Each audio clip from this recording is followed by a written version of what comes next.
حضرت ابراہیم مہمان نواز بڑے تھے، سخی بڑے تھے۔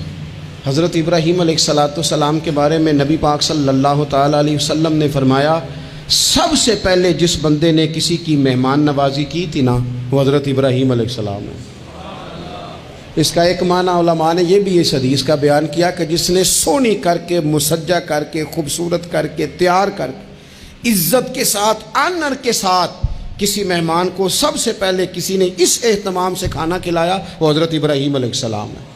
زبردست مہمان نواز تھے، زبردست۔ اپنے گھر کے 4 دروازے بنائے ہوئے تھے، 4، اور فرماتے تھے میری خواہش ہے کہ چاروں طرف سے مہمان آئیں، روٹیاں پکتی رہیں، دنیا کھاتی رہے، دنیا آوے کھا کھا جاوے، راضی ہوئے بلا، آئیں لوگ کھائیں، یہ میری خواہش ہے۔ روٹی کھلاؤ، روٹی کھلاؤ، روٹی کھلاؤ، لنگر کھلاؤ۔ حضور صلی اللہ علیہ وسلم سے پوچھا گیا، یا رسول اللہ بہترین مسلمان کون ہے؟ تو حضور نے فرمایا جو سلام لینے میں پہل کرے اور کھانا زیادہ کھلائے، کھانا کھلائے، جو جس کا مزاج ہو کھانا کھلانے کا، طبیعت ہو کھانا کھلانے۔ حضرت ابراہیم علیہ السلام اتنی مہمان نوازی کرتے کہ نبی پاک صلی اللہ علیہ وسلم نے فرمایا، یہ ترغیب و ترہیب میں موجود ہے۔ حضور علیہ السلام نے فرمایا کہ اللہ تعالیٰ نے حضرت ابراہیم علیہ السلام سے ایک دفعہ فرمایا، ابراہیم یہ جو آپ کو اپنا خلیل بنایا ہے نا، یہ اس لیے بنایا ہے کہ آپ کے دل مخلوق کے حق میں بڑے نرم ہیں، آپ مہمان نوازی بڑی کرتے ہیں، اور کبھی کبھی مشکل حالات ہوتے ہیں نا، ٹف حالات، ان میں بھی مہمان نوازی کرتے، ان میں بھی پانی پلاتے، کھانا کھلاتے، لوگوں کو اس دور کی ضروریات کے مطابق لوگوں کو دیکھتے۔ ہمارے نا پورا باب ہے حدیث پاک میں، بخاری مسلم میں، کہ بندہ ہمیشہ دل کا غنی ہوتا ہے۔ دلوں میں کبھی گنجائش بن جائے نا، دلوں میں، تو جیبوں میں بھی اللہ بنا ہی دیتا ہے۔ اپنے دلوں میں گنجائش بنائیں لوگوں کے لیے، اپنی طبیعتوں میں گنجائش۔ ہماری طبیعتوں میں گنجائش نہیں ہوتی۔ اللہ تعالیٰ بعض بندوں کو نواز دیتا ہے، انہیں چاہیے کہ وہ گنجائش رکھیں، کشادہ کریں اپنے دل کو، سینے کو۔ حضرت ابراہیم علیہ السلام نے نا ایک دفعہ قحط ہو گیا تھا، تو مہمان تو اب آئے بیٹھے تھے، بلکہ ان دنوں میں مہمان زیادہ بڑھ جاتے ہیں، کئی دفعہ زیادہ لوگ آ جاتے ہیں۔ اب وہ قحط کا زمانہ تھا، بہت ساری جگہوں پہ فصل ہی نہیں تھی، اناج ہی نہیں تھا، تو مہمان زیادہ ہو گئے۔ اب حضرت سارہ جناب ہاجرہ گھر میں موجود ہیں اور لوگوں کی لائنیں لگی ہوئی ہیں۔ حضرت ابراہیم علیہ السلام کا مصر میں ایک دوست تھا، حضرت حکیم الامت نے اس کو لکھا ہے، آپ نے نا اس کو کچھ سامان بھیجا، بوریاں بھیجی، فرمایا یار تیرے پاس گندم ہے تو ذرا گندم کی بھر دے بوریاں، مہمان بڑے آ گئے ہیں، روٹی کھلانی ہے لوگوں کو۔ حضرت ابراہیم نے وہ چند بوریاں اپنے اس مصری دوست کی طرف بھیجیں کہ گندم کی بھر دو، مہمان زیادہ آ گئے ہیں تو یہاں تو قحط ہے۔ اب وہاں جب گئے لینے کے لیے خدام اونٹ لے کے، بوریاں لے کے، تو اس نے کہا جی غلہ تو یہاں بھی ختم ہو گیا ہے، اب یہ خالی بوریاں لے کے واپس آ رہے ہیں۔ اب ان جانے والے خدام کو بھی پتہ تھا، جو قریب رہنے والے ہوتے ہیں وہ خانقاہوں کے، آستانوں کے، مدارس کے، مراکز کے مزاج سے بھی آگاہ ہو جاتے ہیں۔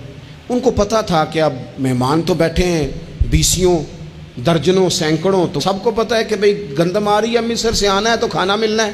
اب بوریاں جب خالی آئیں گی تو بڑا مسئلہ بن جائے گا، ان کے تو دل کمزور پڑ جائیں گے۔ انہوں نے کہا کہ تسلی دیتے ہیں، ان کو تسلی دیتے ہیں۔ رستے میں نا کچھ ریت بوریوں میں بھر لی تاکہ فوری طور پہ دیکھنے والے پریشان نہ ہوں، ریت بھر کے لے جاتے ہیں اور پھر جا کے آرام سے رکھ دیں گے۔ پھر حضرت ابراہیم سے گزارش کریں گے، غلہ نہیں ملا، وہ ایک خوبصورت سا آواز کریں گے، لوگوں کو دلوں کو تسلی ہو جائے گی، اور پھر اگلا بندوبست کر لیں۔ اب وہ بوریاں ساری کی ساری ریت سے بھری رکھی۔ حضرت مفتی احمد یار خان صاحب رحمۃ اللہ علیہ نے لکھا ہے کہ وہ بوریاں لا کے جب لوگوں نے آتے دیکھی بوریاں، تو طبیعت لوگوں کی کئی دنوں کا کھانا نہیں کھایا تھا، حشاش بشاش ہو گئیں، بچے، بوڑھے، بیمار، سبھی کے دل تسلی میں آ گئے کہ آج کھانا ملے گا۔ بوریاں ایک کونے میں رکھ دیں۔